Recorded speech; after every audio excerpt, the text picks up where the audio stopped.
Vamos a continuar con el orden del día. La siguiente ponencia se titula Identificación de las interacciones ecológicas de Dipetalogaster máxima en Baja California Sur. Un análisis de metabarcoding por Gabrielle Pellegrin. Hola, hola, buenos días. ¿Pueden escucharme? Sí, hola, buenos días. Me llamo Gabrielle Pellegrin. I'm going to present in English today. I'm sorry, and I hope that's okay. I'm not going to make you suffer for 20 minutes listening to my Spanish. Today, I'm going to present to you a small metabarcoding analysis that we did to identify the ecological interactions of Dipetalogaster maxima in Baja California Sur, Mexico. I work for the Institute for Research for the Development, IRD, that has a collaboration with the Center of Hideo Noguchi. And I'm here in Mexico as a laboratory technician working for 2 years within this collaboration project. So this metabarcoding analysis is something that we did with both centers. Okay. And to start with, I'm going to do a small presentation of what is Dipetalogaster maxima. It's a long name. It's a complicated name. It's one of the 33 species of triatomines recorded in Mexico, and this is the insect here in this picture.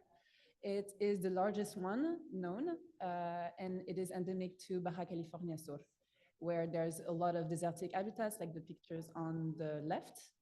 And it is found in wild peridomestic and domestic habitats, which is very important because it's also found to be naturally infected by Trypanosoma cruzi, which is a parasite for the Chagas disease, causing the Chagas disease.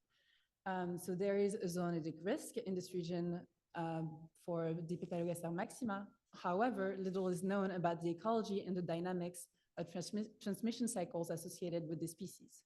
So this study actually aims to improve our understanding of the ecology of this insect, and most importantly, the role it plays in the transmission cycle of the parasite. So for that, we used a metabarcoding approach because we wanted to identify simultaneously the genetic diversity of the maxima, which can affect its susceptibility to infection and its interactions with local hosts.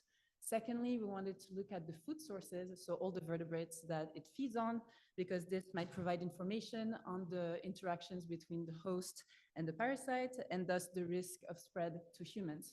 Thirdly, we wanted to look at the composition of the intestinal microbiome. So it's actually a link with the previous presentation by Dr. Lili.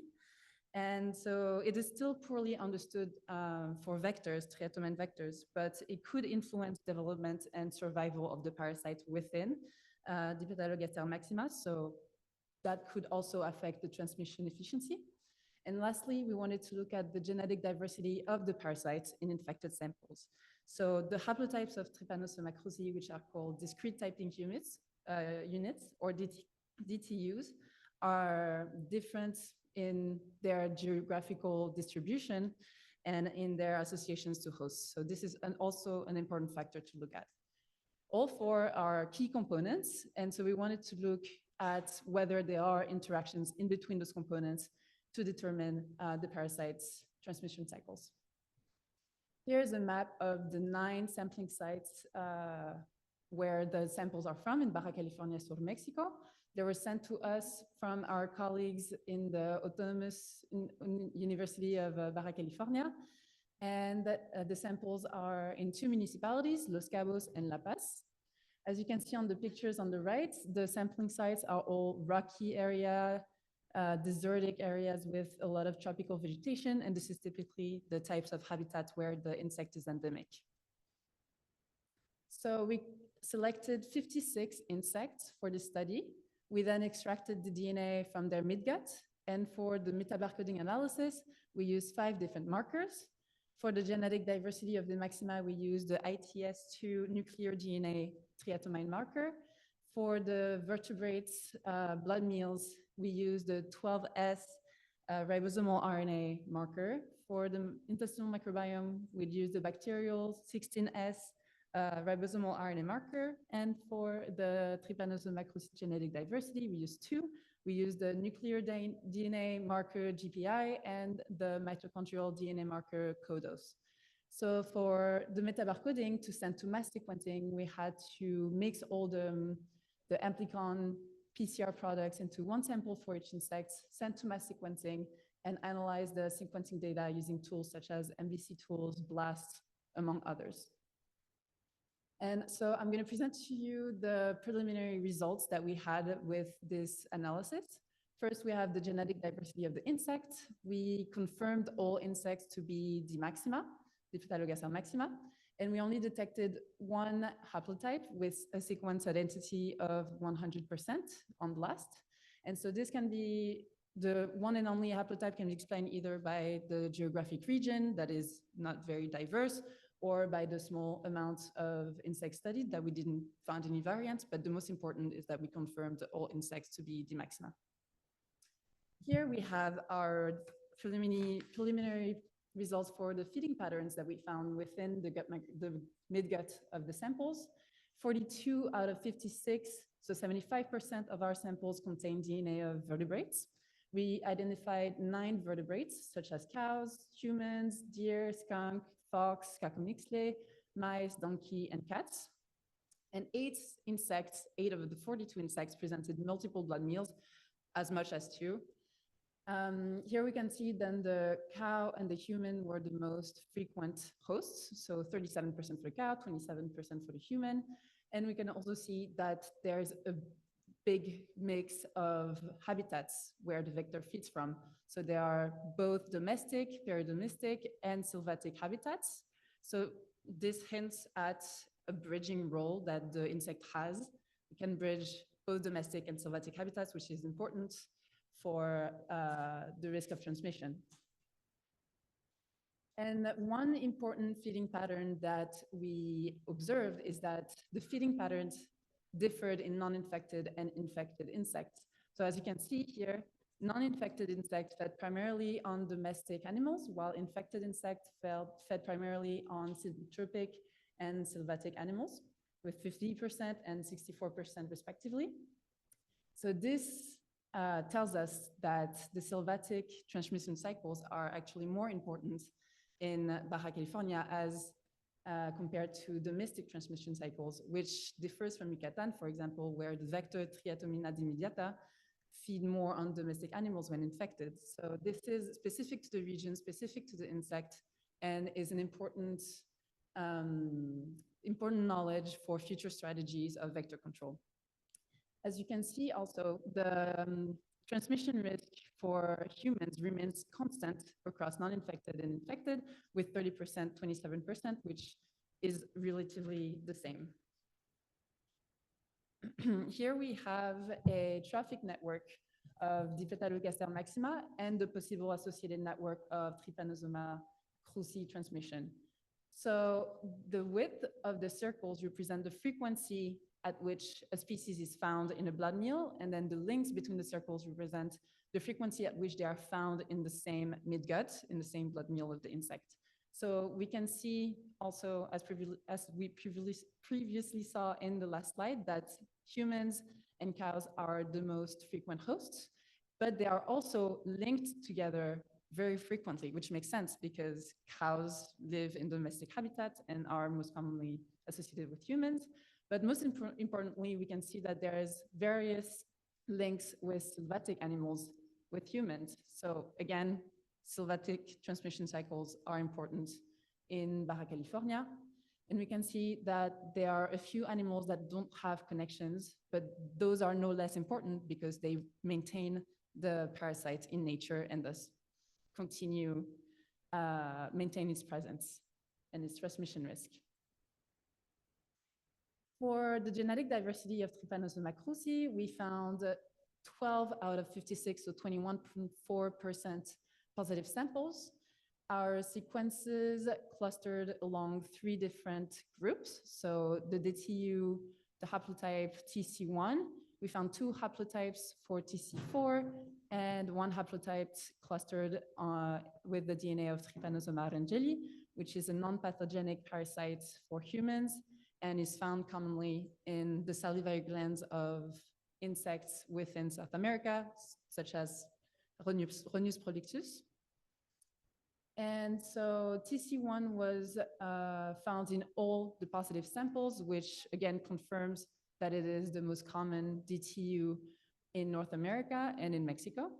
We found 2 co-occurrence of the haplotypes, so 1 co-occurrence of TC1 and Terangeli, and 1 co-occurrence of TC1, TC4, and Terangeli. And this can be explained by either co-infection, which means that a host was infected by different types of insects, or that the vector fed on multiple hosts infected with different types of insects. And finally, we have our results for the intestinal microbiome. We identified 13 bacterial genera, of which the Mycobacterium, which is part of the Corynebacteriales order, was the most frequent.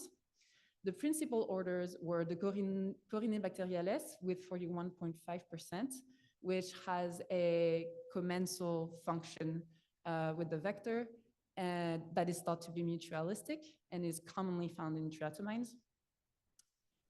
Secondly, we have the Burkholderia with 10.4%. It is less common in triatomines, but it is thought to have a symbiotic relationship, and it is presently being studied as a potential biocontrol for the parasites. Then we have the Bacillales and the Propionibacteriales with 6.3%. And yes, and so the relationship between intestinal microbiome and the infection status and the infection of the parasites is not really understood yet. There's still a lot of research to be done. Some studies observe strong relationships between infection status and intestinal microbiome, some not, some find a negative relationship. Here in our study, we did not observe any statistical difference between status of infection and the composition of the intestinal microbiome, or in the live stage, or in the blood meals, or in the sampling sites. So there's definitely still like research to be done on this chapter, but we provide preliminary results on the microbiome composition of Dipetalogaster maxima, which can be then used in future studies. So this was a small metabarcoding analysis.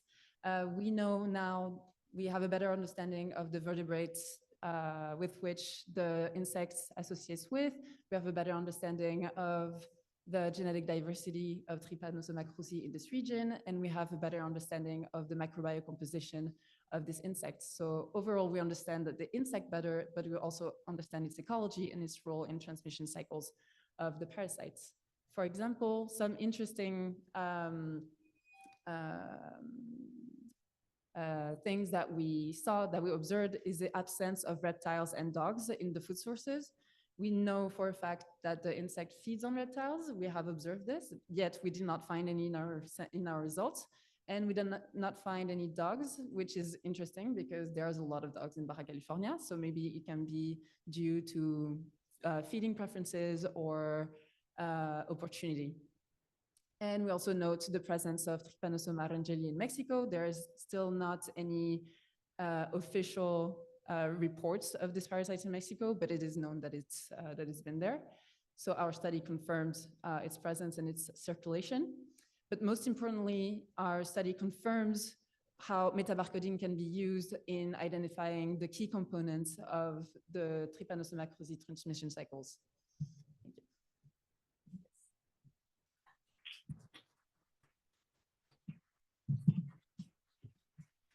Agradecemos mucho. ¿Alguna pregunta que quieran realizar?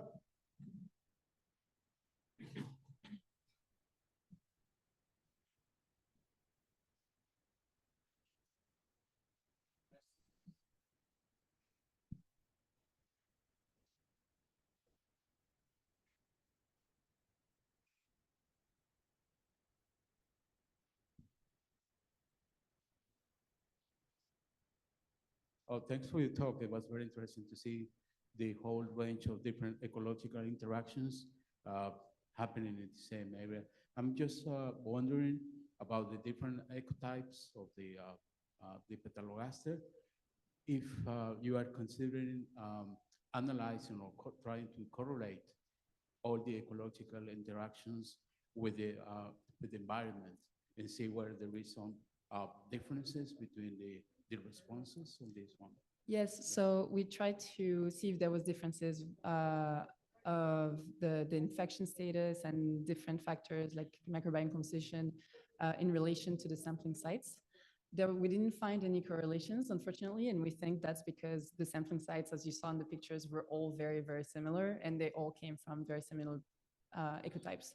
So future studies might want to look at different Dipetalogaster maxima from different ecotypes. That would be really interesting. For example, domestic versus sylvatic ones would be great.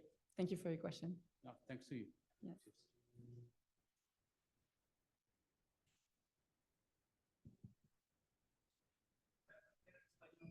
Sí, sí, sí.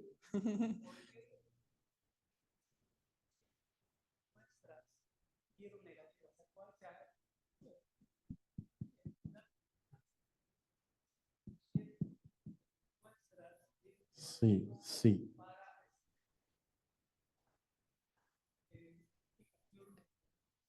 ¿Para el ADN de vertebrados o del parásito?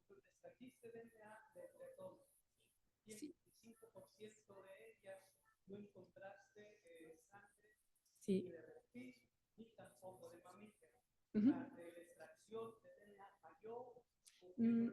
No particularmente, gracias por su pregunta. Es que no podemos saber si la chinche va a ser alimentada o no. Aquí vemos que hay 42 de las chinches que sí son alimentadas, pero quizás 25% de las chinches no son infectadas al tiempo de la muestra, muestrea. Entonces puede ser que por la oportunidad o por el tiempo en el día que estaban muestreadas, no había sangre, no estaban alimentadas, no había sangre en el intestino. Sí, entonces no vimos ADN de vertebrados porque no había fuentes alimenticias.